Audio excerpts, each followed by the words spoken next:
lovely converted barn buildings here at the back of this house.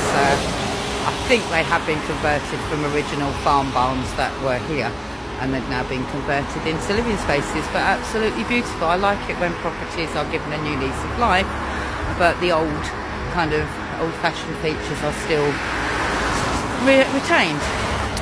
Right, the weather's getting really bad now. It's really pouring of rain, but I wanted to stop here at the Rose. The Rose is a pub that has been here for a good few hundred years. It probably was a coaching inn, because this is on the main road from Chelmsford to Brentwood. You can see how dark and dingy it is out today, because the lights are actually shining and it's only like 3 o'clock in the afternoon. But it is a beautiful old building. I'm just going to have a little walk around and show you some of the features there. Look at the old chimney pot. It does also do a banging Sunday dinner, and it does food, and it is actually a really nice place to eat locally. So that's the Rose. I will put some details up on the screen of when it was built and various things like that, but that's a pretty old pub that's in my local area. And I think I should have to come here and try another Sunday dinner. It's been a while, and they didn't have all these lovely umbrellas out before. So yeah, I may have to pay a visit to the Rose and sample some of their food on a day that's a little bit better than this. Now, you can see these cottages were actually built in 1896. I'm going to zoom out. These are more workmen's cottages built on the road, probably for the farm workers. But I like the fact that, you know, you can actually look at the bricks and you know that this was built in 1896. I wonder if the people who live here know about the history of their houses. Now look at that, isn't that gorgeous? This is Elm Cottage. It's actually got a thatched roof. It's got all the weatherboarding on. It is a beautiful, beautiful example of an old house here. I absolutely love this house. Whoever lives here must be such a lucky person. Isn't it beautiful? And here's another lovely old brick-built Edwardian Victorian house. I mean, they're just all along here, and you can imagine what it must have been like when this was a rural area. There is actually a public footpath here which leads to Hall Lane. I know where that is. I've never been down this particular footpath, but it kind of leads where I want to go. So I think I might do a detour down there and see what I can find. But I just want to go up the road a bit further, because I think there's a couple more houses that I want to look at. But we're going to come back here. So apologies for the cars, but there's the actual sign for Shenfield. I'm just going to try and zoom in.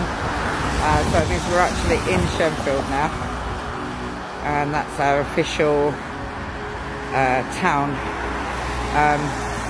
emblem as you drive into Shenfield. Yeah, another big house here, very detached, probably a lot of bedrooms, probably about 5-6 bedrooms, and again built in the Edwardian or Victorian time. So let's go down this footpath. Let's go on a path that I haven't travelled before. How exciting!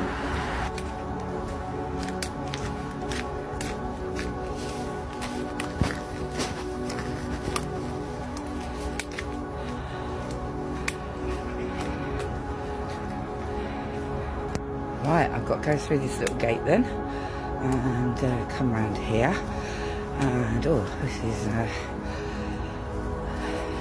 full of nettles, so be careful I don't get stung, but oh, here we go.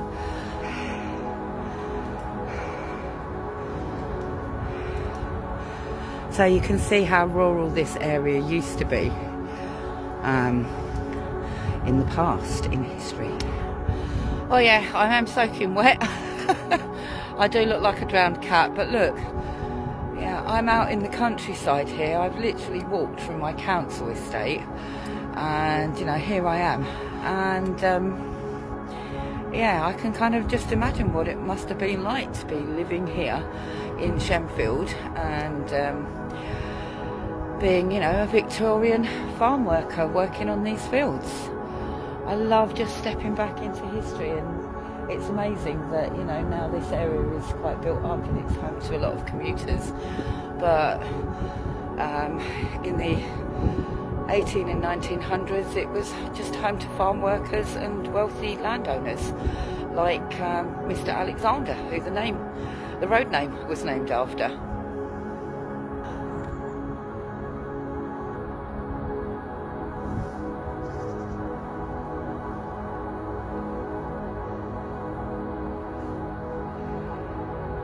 Well, the bottom of my leggings are really soaking wet, and my walking boots are absolutely squelching with water. That's because I've walked through the long grass. That's going to be really uncomfortable a bit later on when I'm walking, but I hope they'll dry off when I get home.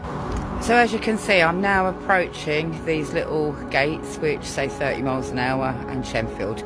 So this would be the entrance in Hall Lane to Shenfield, the town of Shenfield. And you've got these houses just as you come through the gates. These would have been, I don't know, maybe farmhouses. They're not modern. I think they're a bit later than Victorian, Edwardian, probably 1920s, 1930s. But again, they have some lovely features if you just want to look at the chimneys. There we go. I'm just going to pan round.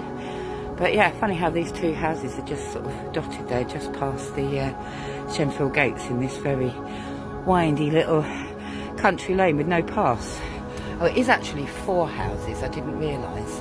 But yeah, I think they're definitely 1920s, 1930s, but it is 4 houses rather than 2 big ones. But we're nearly where I need to be, so let's carry on. I've got to have a rest for a minute, so I've just stood here where I won't get run over by the cars. And here's another lovely old barn conversion that's been done. Looks really beautiful. I don't want to go too far up because it's someone's private house and driveway, and I'm not being nosy, I'm just looking at the architecture. But you can tell from these buildings that this definitely dates back to Victorian times and the turn of the century, or possibly before.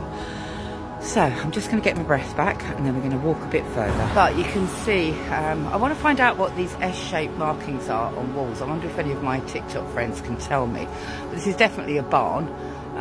But yeah, I see these on a lot of old buildings, and I'm going to have to go and look it up if no one can tell me. But this is lovely, pretty little sort of garden here, look. Beautiful.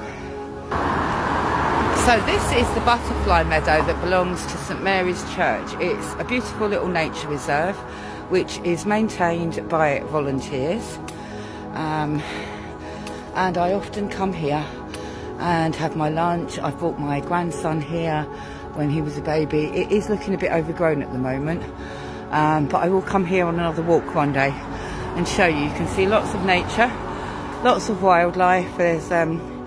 There's a little sundial in the middle, and there's picnic benches, and on a sunny day it's absolutely lovely to come over here and have a picnic. But on a rainy, wet day like today, I am going to try and eat my lunch somewhere in the dry today. But here we go, onwards and upwards, we're nearly there. Past the butterfly meadow. So this is actually Shenfield Hall. It is a private estate. I can't go in there. I'm going to have to be very careful how I do this little bit of video because it is a private place. But down there is a beautiful, you can just see the pink gables and the chimney pots there. Shenfield Hall was the home of the Cottages family of beer brewing fame. And one branch of the Cottages family actually ended up settling here in Shenfield and living in this house for a time. It is one of the, well, it was kind of like the Shenfield manor house. So all the people that lived here over the years would have been very wealthy landowners, farmers, and it was the main manor house for the area. I just wish I could go in and have a look, but I daren't. So let's be on our way.